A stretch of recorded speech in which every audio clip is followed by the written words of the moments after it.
A very good morning to everyone. I am Gaurav Gupta. I come back again with a new lecture. And this lecture is for class 11, chapter number 7. And the name of the chapter 7 is permutation and combination. In this lecture, I am going to start the new exercise 7.6, which is based on the circular permutation. And this exercise is very important as well as interesting. So I hope you will enjoy this video. Again, before to start the video, I request to everyone, please listen to me carefully and watch the video from starting to the end. This one is exercise 7.6 from the element mathematics. So I'm going to start the new topic, and that topic is what? Circular permutation. Now what is circular permutation? Now please look at the board. अब हमारा जो topic का नाम है वो है circular permutation. अब circular permutation क्या होता है उस चीज को समझना है आपको. उसके लिए मैं अपना एक्सरसाइज का क्वेश्चन नंबर 1 भी ले रहा हूं ताकि आपको क्वेश्चन नंबर 1 से आपको सर्कुलर परमुटेशन का मीनिंग क्लियर हो जाए. फॉर एग्जांपल जैसे क्वेश्चन नंबर 1 हमारा क्या कहता है एक्सरसाइज 7.6 का, इन how many ways can 8 students be arranged in A line. तो फर्स्ट क्वेश्चन ये कहता है कि 8 स्टूडेंट्स है, आपको उसको अरेंज करना है और क्वेश्चन को 2 पार्ट्स में आप पूछा गया है. First part is what arrange in a line और सेकंड पार्ट कहता है arrange in a circle. Circle का मतलब है यहाँ पे हमें बात करनी है सर्कुलर परमुटेशन की. तो सबसे पहले हम बात करते हैं लाइन, जो ऑलरेडी हम डिस्कस करते आए हैं, वही सेम कॉन्सेप्ट समझना है. अब यहाँ पर हमारे पास जब हम नंबर ऑफ स्टूडेंट्स की बात करते हैं, number of students means n. यहाँ पे कितने स्टूडेंट्स हैं हमारे 8 स्टूडेंट्स. तो n की वैल्यू क्या हो गई आपकी 8. और आपको जब इनको अरेंज करना है, अरेंज इन ए लाइन, तो अभी हम बात कर रहे हैं arrange in A line.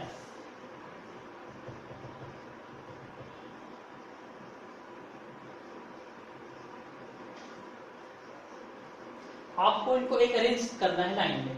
Line means क्या है, ये सपोज करो ये एक लाइन है. जहां पर मैं सीटिंग प्लेस बना देता हूं, क्योंकि 8 स्टूडेंट्स है तो 8 स्टूडेंट्स को अरेंज करना है तो इनके सीटिंग प्लेस बना देता हूं मैं. हमारे पास 8 सीटिंग प्लेस है, 3 4 5 6 7 8 सीटिंग प्लेस है. अब मैं इन स्टूडेंट्स को कहता हूं, फॉर एग्जांपल हम बात किसकी कर रहे हैं, principle of fundamental principle of counting की हेल्प से करना चाहते हैं तो उसको डायरेक्ट कर सकते हैं. ऐसे करेंगे कि हम फर्स्ट स्टूडेंट्स को कहेंगे कि आप इसमें से कोई भी एक पोजीशन को ऑक्यूपाई कर सकते हो. तो उस स्टूडेंट्स के पास कितनी चॉइस होगी, उसमें से वो किसी भी एक चॉइस को ऑक्यूपाई कर सकता है. इसका मतलब उसके पास फर्स्ट स्टूडेंट्स के पास चॉइस कितनी है 8. फिर हम कहेंगे सेकंड स्टूडेंट्स को कि आपने इसमें से जो भी सीट वैकेंट है उसमें से कोई एक सीट को ऑक्यूपाई कर लीजिए. ऑक्यूपाई का मतलब बैठ जाइए. तो नेचुरली जब पहला स्टूडेंट्स यहाँ जा चुका है तो उसमें से 8 में से कहीं ना कहीं तो वो पहले बैठेगा. इट मीन्स एक पोजीशन ऑलरेडी ऑक्यूपाई हो चुकी है. तो सेकंड स्टूडेंट्स के पास अब चॉइस कितनी रही 7. तो 7 में से भी वो कोई एक चॉइस पे बैठेगा. इट मीन्स उसके पास कितनी चॉइस रही 7. ऐसे ही जब मैं थर्ड स्टूडेंट्स को कहूंगा प्लीज सिट डाउन, तो वो कौन सी पोजीशन ऑक्यूपाई कर सकता है. अब उसके पास 2 पोजीशन तो ऑलरेडी फिल हो चुकी है, तो उसके पास रिमेनिंग पोजीशन क्या रही 6. ऐसे करते करते 5 4 3 2 1 लास्ट के स्टूडेंट्स के पास कोई भी चॉइस नहीं रहेगी क्योंकि एक ही पोजीशन वैकेंट रह जाएगी. तो यहाँ पे सिंपली क्या आ गया आपका 8 फैक्टोरियल. क्लियर. और आप इसको डायरेक्ट परमुटेशन की हेल्प से भी कर सकते थे कि नंबर ऑफ स्टूडेंट्स कितने हैं आपके 8, और आपको 8 के 8 को ही सिट डाउन कराना है, आपको अरेंज करना है. इसका मतलब देखिए यहाँ आपकी वैल्यू क्या है n इज इक्वल टू 8, और आपको अरेंज किसको करना है, सिलेक्ट किसको करना है, सभी को करना है. इसका मतलब r की वैल्यू भी कितनी आई आपकी 8. तो आप ये देखिए जब यहाँ स्टूडेंट्स की बात करते हैं, ठीक है, तो यहाँ पे परमुटेशन का फॉर्मूला क्या होता है NPR.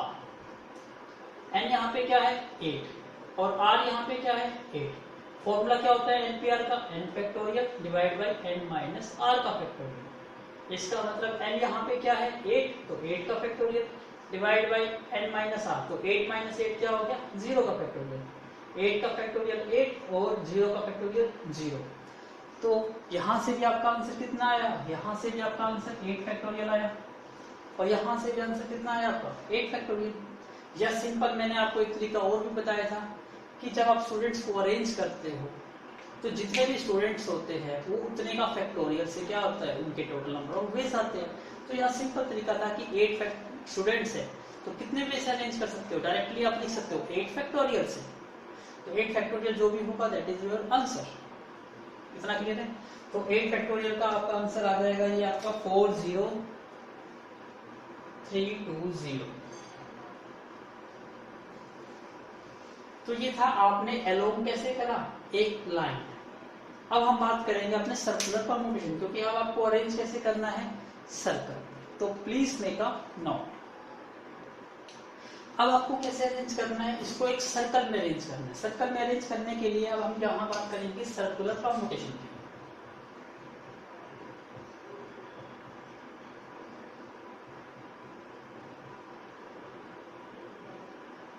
तो सर्कुलर परम्यूटेशन क्या कहता है, जब आपके पास नंबर ऑफ एलिमेंट्स, यहाँ पे नंबर ऑफ एलिमेंट्स का मतलब यहाँ पे क्या हो गया नंबर ऑफ स्टूडेंट्स, क्योंकि स्टूडेंट्स यहाँ पे ट्रीट किए जाएंगे एज अ एलिमेंट। तो जब आपको नंबर ऑफ एलिमेंट्स को अरेंज करना हो अराउंड ए सर्कुलर टेबल या अराउंड अ सर्कुलर शेप यानी सर्कुलर लाइन, तो उस केस में आपके टोटल नंबर ऑफ वेज क्या होते हैं, सिंपली n-1 का फैक्टोरियल। तो ये रिजल्ट क्या होता है, सिंपली आपका n-1 का फैक्टोरियल। तो यहाँ टोटल एलिमेंट्स कितने थे 8, इट मींस आपका आंसर आ गया 8-1 फैक्टोरियल, 7 का factorial, that is your answer. अब 7 का फैक्टोरियल होता है आपका 5040, दैट इज योर आंसर। ठीक है, लेकिन अब आपको समझना कैसे है इसको समझिए। मैंने यहाँ पे n-1 क्यों करा, जैसे फॉर एग्जांपल मैं यहाँ पे कोई सर्कल बना लेता हूँ। ठीक है, यहाँ पे मैं 3 स्टूडेंट्स ले लेता हूँ, n is equal to 3। Suppose ये A स्टूडेंट्स है, ये B स्टूडेंट्स है और ये C स्टूडेंट्स है। ठीक है, अब आपको इनको अरेंज करना है। यहाँ पे अरेंज कैसे कर सकते हैं, यहाँ देखिए अभी मैं जस्ट A को देखता हूँ, A का फ्रेंड्स कौन से, A के नेबर कौन से है, A का जो नेबर है वो C है और B है, यही। यदि मैं A की बात करता हूँ तो लेफ्ट में देखिए A के लेफ्ट में नेबर क्या है B और राइट में नेबर देखिए क्या है C। ठीक है, अभी मैंने क्या लिखा है कि जो हम बात कर रहे हैं नेबर की बात कर रहे हैं, तो यहाँ पे A का जो लेफ्ट में है वो क्या है B और A के जो लेफ्ट राइट में है वो क्या है C। A के जो लेफ्ट में है वो क्या है B और A के जो राइट में है वो क्या है C। ये चीजें। अब यदि हम इसी को थोड़ा सा डिफरेंट वे से देखें, डिफरेंट इन द सेंस क्या है कि मैं इसको थोड़ा सा ऑर्डर चेंज करूंगा। ऑर्डर क्या मतलब होता है उसको समझिएगा ध्यान से। अब मैं यहाँ पे B कर देता हूं, यहाँ पे A कर देता हूं। अब क्या हो गया, यदि मैं स्टूडेंट्स को देखता हूं, अब A को, अब A की साइड देखते हो तो A के लेफ्ट में क्या दिखाई देता है आपको C और A के राइट में क्या दिखाई देता है आपको B दिखाई देता है। इट मींस क्या है, अब चेंज हो गया, पहले A के लेफ्ट में B था, अब A के लेफ्ट में क्या है B और A के राइट में क्या है C। तो इट मींस क्या, जब आप इनको अरेंज कर रहे हो तो यहाँ 2 टाइप से अरेंज कर सकते हो, क्योंकि जब आप क्लॉकवाइज और एंटी क्लॉकवाइज डायरेक्शन में मूव करते हो तो जो नेबरिंग है वो चेंज हो जाती है। जो लेफ्ट का नेबर था वो राइट का नेबर हो जाता है, जो राइट का नेबर था वो लेफ्ट का नेबर हो जाता है। इट मींस यदि हम इसकी ऑर्डर को मेंटेन करें, लेफ्ट ऑर्डर और राइट की बात करते हैं, ये अलग अलग सीक्वेंस में मेजर करें, तो ये अरेंजमेंट हमारे डिफरेंट काउंट रहेंगे। तो फर्स्ट अरेंजमेंट और सेकंड अरेंजमेंट हमने कितने वे से अरेंज कर लिया, 2 वे से। तो इसको निकालने का डायरेक्ट सा फॉर्मूला हो गया, यदि आपके नंबर ऑफ स्टूडेंट्स 3 है तो 3 में से 1 कम करिए 2, तो 3 - 1 का फैक्टोरियल, जिसका मतलब 2 का फैक्टोरियल, और 2 का फैक्टोरियल क्या होता है 2, तो आपका आंसर क्या आएगा 2। तो ये था, हमने 2 वे से ही अरेंज कर पा रहे थे। तो सिंपल सा कॉन्सेप्ट आपका आ गया सर्कुलर परम्यूटेशन। यदि नंबर ऑफ स्टूडेंट्स को आपको अराउंड ए टेबल अरेंज करने हो इन सर्कुलर शेप में, तो उस केस में आप सिंपली क्या कर सकते हो, नंबर ऑफ एलिमेंट्स में से 1 सब्ट्रैक्ट करिए, उसका फैक्टोरियल, वो हो जाता है आपका डायरेक्ट आंसर। क्लियर है, ये तो छोटा सा बेसिक सा कॉन्सेप्ट। अब दूसरा कॉन्सेप्ट आपको क्या समझना है, please make a note. Note कर लिया आपने। अब हमें दूसरी चीज समझनी है यहां पे। अब जब हमने एक क्लॉकवाइज और एक एंटी क्लॉकवाइज लिया, सिर्फ डिफरेंस क्या आया कि लेफ्ट का नेबर राइट में चेंज हो जाता है और राइट का नेबर लेफ्ट में चेंज होता है। जब आपको कुछ ऐसा अरेंजमेंट करना हो जिसमें उस चीज की कोई इंपॉर्टेंस ना हो कि नेबरिंग सेम, मतलब उसका ऑर्डर इंपॉर्टेंट ना हो कि लेफ्ट में कौन था राइट में कौन था, जस्ट आपकी ये होनी चाहिए कि नेबर सेम होने चाहिए। तो नेबर तो अभी भी सेम थे, जैसे ए के दो केस बने, जैसे मैं यहां बात करता हूं ए, यहां बी, यहां सी। तो आप देखते हो ए के लेफ्ट में यहां बी है और ए के राइट में सी है। ऐसे ही मैं यहां लिख देता हूं बी और सी। अब आपको क्या दिखाई दे रहा है, देखिए ध्यान से, यहां पे ए है, ये सर्कल है, ये ए है, ये बी और ये सी। दूसरा सर्कल ड्रॉ करा मैंने, यहां पे लिख देता हूं मैं ए और यहां लिख देता हूं सी और यहां लिख देता हूं बी। तो आपको क्या दिखाई दे रहा है यहां पर दिखाई दे रहा है ए का जो लेफ्ट में है नेबर है वो बी है और राइट में जो नेबर है वो सी है। और यहां देखते हो कि ए के जो लेफ्ट में है वो सी है और ए के राइट में क्या है बी। जब आप इसका ऑर्डर मैच नहीं रखते, ऑर्डर को इंपॉर्टेंस नहीं देते, आप ये कहते हो कि neighbour should be same, neighbour same होना चाहिए। तो नेबर तो अभी भी ए के नेबर बी और सी है और यहां पर भी नेबर दोनों क्या है, अभी भी बी और सी है। तो फिर आप इसको 2 क्यों काउंट करोगे, उसको एक सिंगल ही काउंट करोगे। क्यों? क्योंकि आपने कहा कि नेबर शुड बी सेम, तो दोनों ही केस में नेबर सेम है। तो इट मींस क्या आएगा, जब आपके नेबरिंग सेम कह देता है तो उस केस में सर्कुलर के अरेंजमेंट्स के जो नंबर ऑफ वेज होते हैं वो क्या हो जाते हैं, हाफ। क्योंकि पहले कितने वेज आए हमारे, 2 वेज। अब यहाँ पे दोनों वेज सेम है तो 2/2 कितना हो गया, 1। इसका मतलब आपका आंसर आएगा 1। तो सिंपल सा फॉर्मूला बन गया। जब आप इसको नोट कर लीजिए, यहाँ पे मैं समझाता हूँ आपको। यहाँ पे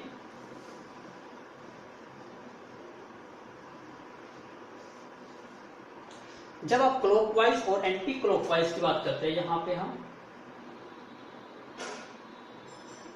क्लॉकवाइज और एंटी क्लॉकवाइज की बात, जब आप किस पे रखते हो, आप नेबर्स जो होते हैं, नेबर शुड बी सेम।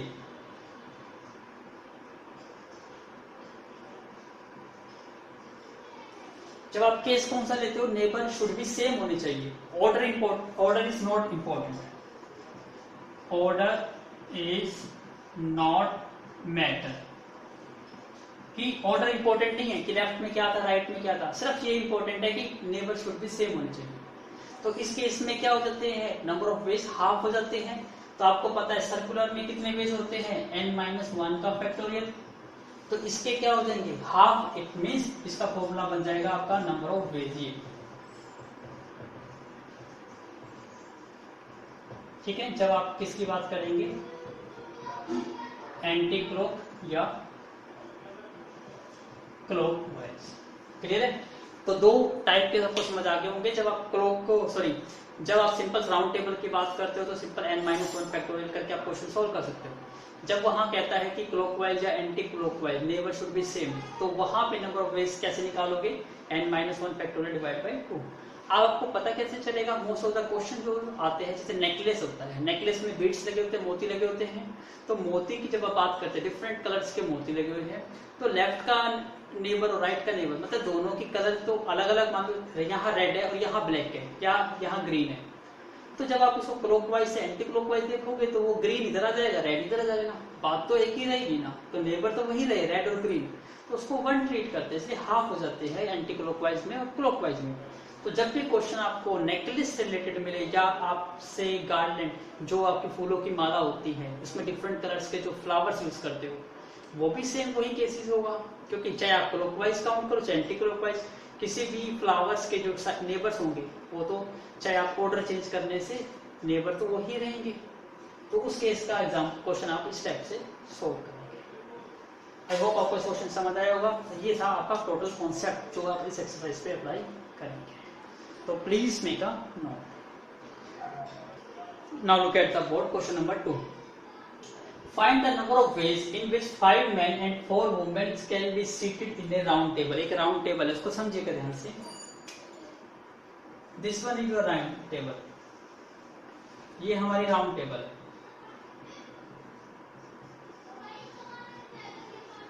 और राउंड टेबल पे 5 men और 4 women can be seated.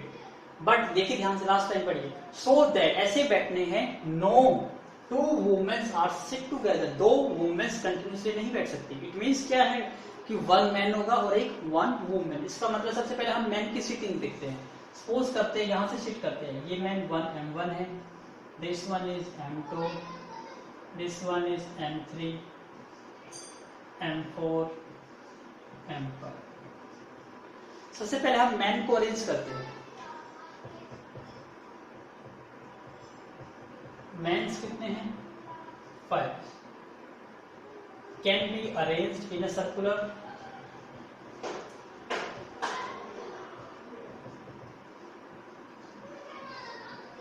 In round table. तो राउंड टेबल पे आप उनको कितने वे से भी अरेंज कर सकते हो? फॉर्मूला याद है, n-1. तो 5 है तो 5 - 1 का फैक्टोरियल. इसका मतलब आपका आंसर आ गया 4 फैक्टोरियल. और 4 फैक्टोरियल का मतलब कितना हो गया? 24. क्योंकि 4 × 3 × 2 × 1. यदि ये भी नहीं समझ आता तो उसको डायरेक्ट लिखिए 4 × 3 × 2 × 1. अब मेंस तो अरेंज हो गए. अब यहाँ पे क्या आपको सीटिंग देनी है? वुमेन्स की. अब हम बात करते हैं वुमेन्स. वुमेन्स कितनी है? 4. अब 4 वुमेन्स कहाँ कहाँ आ सकती है? देखो, एक प्लेस यहाँ आ सकती है, second place, third place, fourth place, fifth place. कितने प्लेस हो गए वुमेन्स के? 5 प्लेस. तो वुमेन्स कैन सिट या अरेंज्ड कितने प्लेस पे अरेंज हो सकती है? 5 प्लेसेस पे. तो सिंपल सा आपको पता है, जितनी वुमेन्स है उतने का फैक्टोरियल. यहाँ 5 प्लेस है आपके पास तो 5 का फैक्टोरियल. या दूसरे सेंस में सोचने से सोचिए, पहली वुमेन्स आएगी वो कहाँ पे बैठ सकती है? उसके पास चॉइस कितनी है? 5. किसी भी एक पोजीशन पे. तो सेकंड वुमेन मूव करेगी तो उसके पास चॉइस 4 हो जाएगी, क्योंकि एक वुमेन तो ऑलरेडी एक पोजीशन तो वो ऑक्यूपाई कर ही लेगी. तो सिंपल सी बात है, जितनी वुमेन्स प्लेस है उतने का फैक्टोरियल. इसका मतलब क्या आ गया? 5 का फैक्टोरियल. और 5 का फैक्टोरियल कितना होता है? 5 × 4 × 3 × 2 × 1. इसका मतलब 120 वेज.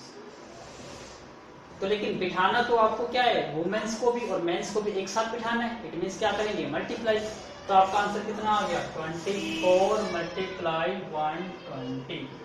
तो 12 4 × 48 और 12 2 × 24 और 2 8 0. That one is your answer. So please make a note. Now look at the board. अब question number 3. The 11 cabinet ministers of a state sit together. अब यहाँ पे देखिए, टोटल से जो कैबिनेट मिनिस्टर है वो कितने हैं? 11. इट मीन्स आप देखिए, हम स्टार्ट करते हैं इसी. तो n इज इक्वल टू क्या है? 11, क्योंकि यही हमारे क्या है? Cabinet ministers. तो 11 हमारे कैबिनेट मिनिस्टर है. तो ये क्या बन गया? n is equal to 11. आपको 11 के 11 को अरेंज करना है, लेकिन कहाँ अरेंज करना है उसको देखिए. Sit together to discuss a report. In how many ways can they sit themselves in a round table? Round table आ गया. राउंड टेबल पे आते हैं तो माइनस टाइप कर गया कि 1 माइनस करिए, उसका फैक्टोरियल कर दीजिए. बट अभी आगे भी पार्ट है, उसको भी रीड करिए. So that the education and the revenue minister seat together. इसका मतलब एजुकेशन और रिवेन्यू मिनिस्टर को साथ साथ बैठना है. और यहाँ देखिए, अब 11 में से 9 तो डिफरेंट मिनिस्टर्स हो गए, और इसमें से 1 जो है वो एजुकेशन मिनिस्टर है, और 1 क्या है आपका? Revenue minister. ये दोनों क्या है? सिट टुगेदर एक साथ आने चाहिए। इसका मतलब जब एक साथ आने चाहिए तो इसको एक यूनिट मानिए, तो ये एक यूनिट हो गई 1 यूनिट, और ये कितने यूनिट हो गई 9 यूनिट। तो टोटल कितनी हो गई आपके पास, टोटल हो गई 10 यूनिट्स। इसका मतलब आपको अब 10 पर्सन को, एक 10 यूनिट को अरेंज करना है इन ए राउंड टेबल। और आपको पता है अब arranged in a round table कैसे निकालते हैं, उसमें से 1 कम करके, तो यहां पे 10 माइनस 1 का फैक्टोरियल। क्लियर है। लेकिन आपको ये भी पता है जब ये दोनों साथ साथ आएंगे तो ये कितने वे से अरेंज हो सकते हैं, जैसे यहाँ पे एजुकेशन मिनिस्टर और यहाँ पे रिवेन्यू मिनिस्टर, तो ये भी तो हो सकता है यहाँ पे रिवेन्यू और यहाँ पे एजुकेशन। इसका मतलब यहाँ पे 2 है, तो ये भी आपस में अपनी पोजीशन को चेंज कर सकते हैं। तो 2 है तो 2 का फैक्टोरियल, तो इट मींस यहाँ पे इनटू में क्या आ जाएगा 2 फैक्टोरियल, क्योंकि जिसको आपने सिंगल यूनिट माननी है ये कितने वे से अरेंज हो सकता है 2 फैक्टोरियल से, तो इनटू में 2 फैक्टोरियल। इसका मतलब आपका 2 फैक्टोरियल मल्टीप्लाई 9 फैक्टोरियल। तो आप इसको सोल्व करेंगे 2 इंटू 9 फैक्टोरियल, तो ये मिलेगा आपको 72576, 72576, दैट इज द आंसर। तो याद रखिएगा जब आप यूनिट लेट करते हो सिट टुगेदर वाली, तो वो कितने वे से अरेंज हो सकती है, उसका फैक्टोरियल मल्टीप्लाई जो टोटल यूनिट बन गई उसमें से एक कम करके सर्कुलर की हेल्प से अरेंज कर सकते हो। So please make a note. Now look at the board, question number 4 बिल्कुल same to same question number 3 कैसे है। The prime minister of 8 countries, मतलब यहाँ पे पहले कैबिनेट मिनिस्टर से, यहाँ पे प्राइम मिनिस्टर है ऑफ 8 कंट्रीज के। इसका मतलब आपको तो फोकस क्या करना है, नंबर ऑफ एलिमेंट्स। यहाँ पे नंबर ऑफ एलिमेंट्स मतलब नंबर ऑफ प्राइम मिनिस्टर्स की बात कर रहे हैं।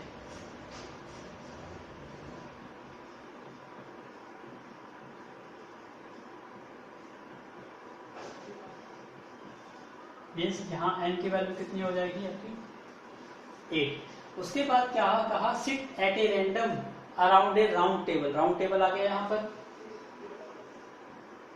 उसके बाद in how many ways can they sit, आपको पता है सिट करना है तो 8 में से 1 माइनस करेंगे 7 का फैक्टोरियल आंसर।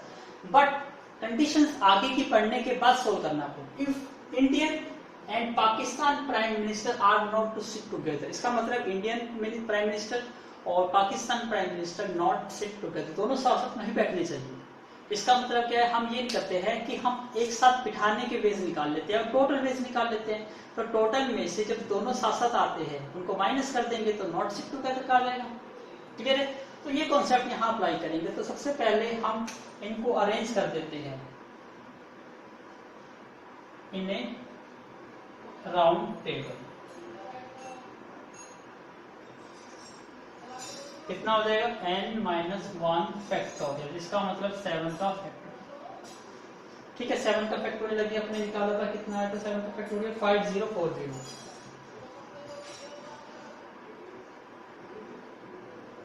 अब हम निकालते हैं जब साथ साथ आते हैं।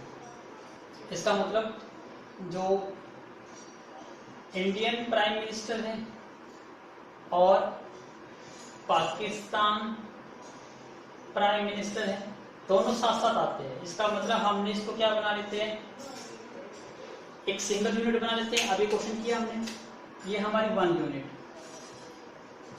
अब रिमेनिंग कितने रह गए, 2 ये हो गए। टोटल कितने थे 8, तो 8 माइनस 2 6 डिफरेंट प्राइम मिनिस्टर्स हो गए। तो 1 यूनिट ये हो गई, 6 यूनिट ये, तो टोटल यूनिट कितनी हो गई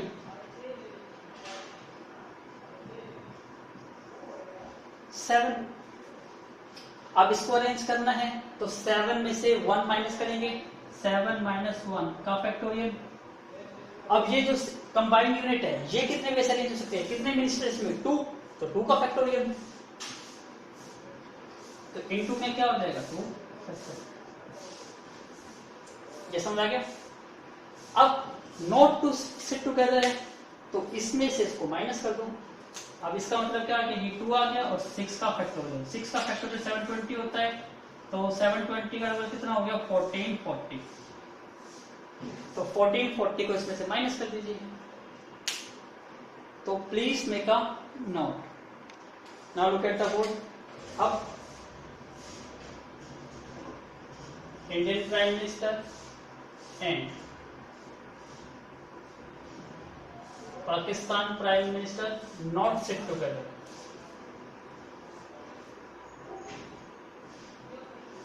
दोनों साथ साथ नहीं आने चाहिए। कैसे करेंगे? Total minus together. टोटल कितना है हमारे 5040 और सिट टुगेदर में कितना है 1440। इट मीन्स कितना आ गया? तो आपका आंसर आ जाएगा 3600। That is your final answer. तो please make a note. Now look at the board. Question number 5। There are 3 black balls, 4 blue balls और 5 red balls. इसको अरेंज करना है। In how many ways can this be arranged? First part है इन रो और second part है around the circle. इन रो तो आपको पता ही है कैसे करते थे। सबसे पहले हमारे पास 3 ब्लैक बॉल है, 4 ब्लू बॉल्स है, 5 रेड बॉल्स है। इट मीन्स टोटल कितना हो गया 3 + 4 + 5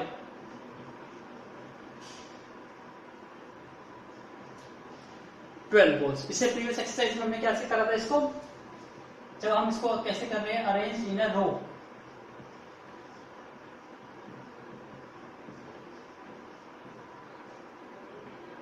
और आपको पता है यहाँ पर ये तीनों के तीनों बॉल सेम है, तो आपको पता है कैसे करते थे। सबसे पहले टोटल काउंटिंग करते थे। टोटल काउंटिंग यहाँ पे करके क्या आ गया 12 का फैक्टोरियल। फिर डिवाइड में यदि कोई टर्म रिपीट हो रही है उसने फैक्टोरियल से उसको डिवाइड करते थे। यहाँ टर्म 3 है, 3 सेम है ना, तो इसका मतलब 3 का फैक्टोरियल डिवाइड में। ऐसे ये 4 भी सेम है तो 4 का फैक्टोरियल डिवाइड में। ऐसे ये भी सेम है तो इसका फैक्टोरियल भी डिवाइड में। तो दैट इज द आंसर पहले पार्ट का।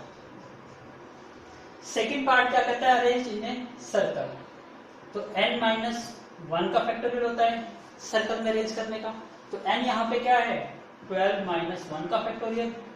और डिवाइड में तो रिपीट तो यहाँ पे भी हो रही है तो सेम वही डिवाइड। 3 का फैक्टोरियल, 4 का फैक्टोरियल और 5 का फैक्टोरियल। इसका मतलब 11 का factorial, 3 factorial, 4 factorial, 5 factorial. That is the answer. आगे सोल्व करना चाहते हो तो कर सकते हो, अदरवाइज इतना भी रख सकते हो। तो that is your final answer. तो प्लीज मेक अ क्लियर। जब कोई सेम चीज आती है तो पहले टोटल की काउंटिंग कर लो, उसका फैक्टोरियल, डिवाइड में जो रिपीट जितने टाइम्स होती है उतने फैक्टोरियल से उसको डिवाइड करते जाओ। सर्कुलर है तो n-1 हो जाएगा और रो में अरेंज करना है तो सेम फैक्टोरियल आ जाएगा। तो please make a note. Now look at the board. Question number 6 बिल्कुल सेम है। इन how many ways can 5 person. तो n = 5। यहाँ पर्सन का नेम दे दिया, उससे क्या फर्क पड़ता है A B C D and D। हमें तो नंबर ऑफ पर्सन पता होना चाहिए।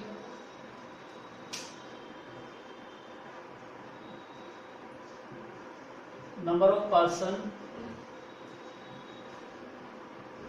A B C D E। कितने पर्सन है 5। इसका मतलब हमें n की वैल्यू 5 मिल गई। अराउंड ए सर्कुलर टेबल हम इसको अरेंज करते हैं। Arrange in a round table.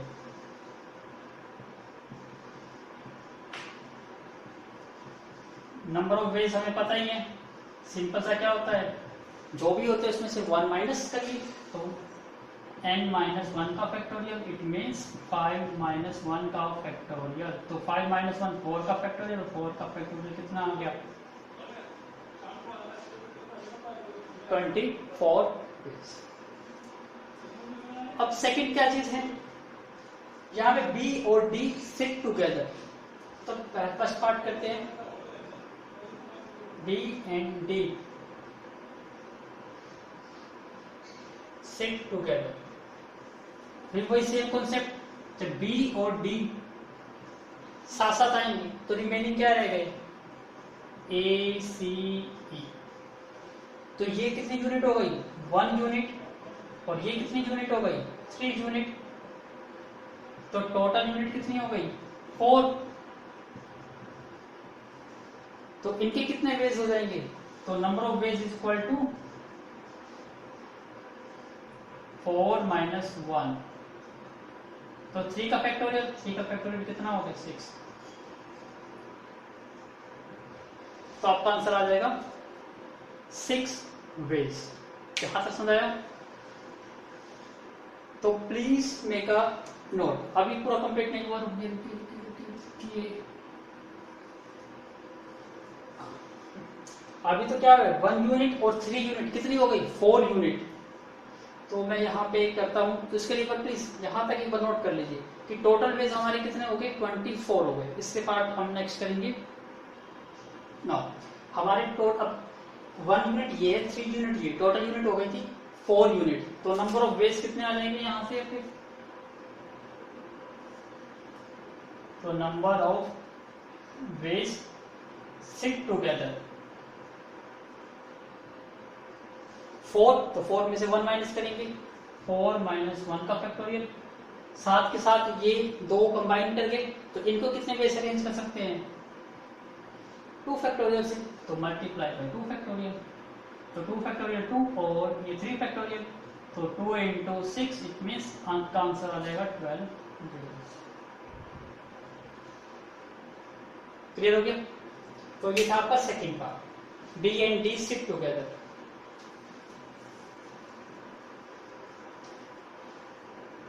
और सेकेंड पार्ट में क्या कहता है not sit together, not sit together, ठीक है। और ए और डी और बी और डी नाम तो वही, चाहे नाम चेंज कर दो कोई फर्क पड़ता है उससे, क्योंकि बी और डी और ए और डी बात तो एक ही है, दो ही पर्सन है ना। इसका मतलब इसके बेस में क्या आएंगे सिमिलर आएंगे। तो not sit together A and D, क्या आंसर आएगा आपका? जो टोटल वेज थे माइनस जो सिमिलर है किसका बी और डी का टुगेदर, ए एंड डी, क्योंकि ए और डी यहां भी दो पर्सन है सिट टुगेदर, यहां बी और डी यहां भी सिट टुगेदर, मतलब नंबर ऑफ वेज तो सेम ही आएंगे। तो टोटल वेज कितने थे 24 और ये कितने आए थे 12, तो आपका आंसर आ जाएगा 12 वेज। तो इसका आंसर भी कितना आएगा 12 veg. So again make a note.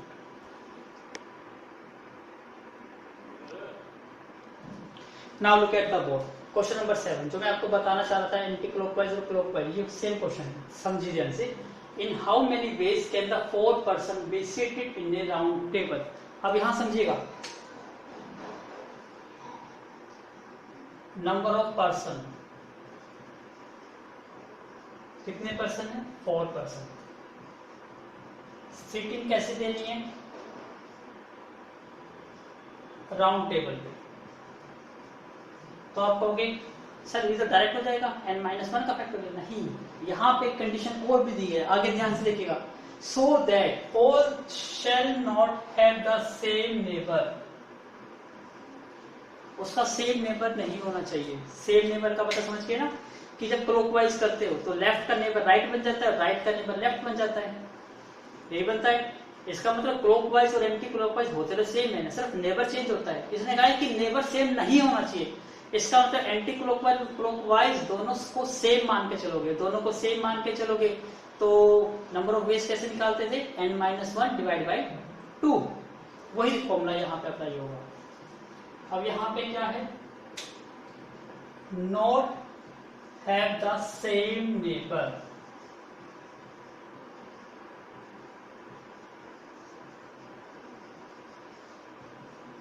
तो ये मैं यहां लिख देता हूं, ये एग्जांपल क्या होगा जस्ट लाइक नेकलेस केस, जो आपका नेकलेस केस था सेम वही केस हो गया। तो फॉर्मूला क्या था n-1 का फैक्टोरियल डिवाइड बाई 2, तो यहाँ 4 पर्सन है तो 4-1 का फैक्टोरियल डिवाइड बाई 2, तो 3 का फैक्टोरियल डिवाइड बाई 2, 3 का फैक्टोरियल 6/2, आपका आंसर कितना आ गया? So that is the answer. Clear हुआ? तो ये क्वेश्चन इस टाइप से आए सेम नेबर, तो उसमें आपको ये फॉर्मूला यूज करना है, तो please make a note. Now look at the question number 8, वो भी सेम बिल्कुल सेम क्वेश्चन देखिए। Find the number of ways in which 8 different beads, beads का मतलब नेकलेस का केस आ गया, arranged to form a necklace, और आपको नेकलेस का तो पता ही है ऑलरेडी, एंड इस कितना है 8, तो नेकलेस बीड्स केस है, तो आपको डायरेक्टली लिख सकते हो n-1 factorial divide by 2, n कितना है 8-1 factorial divide by 2, it means 7 factorial divide by 2, और 7 का फैक्टोरियल तो शायद कितना था 4092, यही था 5040 डिवाइड बाई 2, इसका मतलब कितना आ गया 2520, दैट मीन्स आंसर।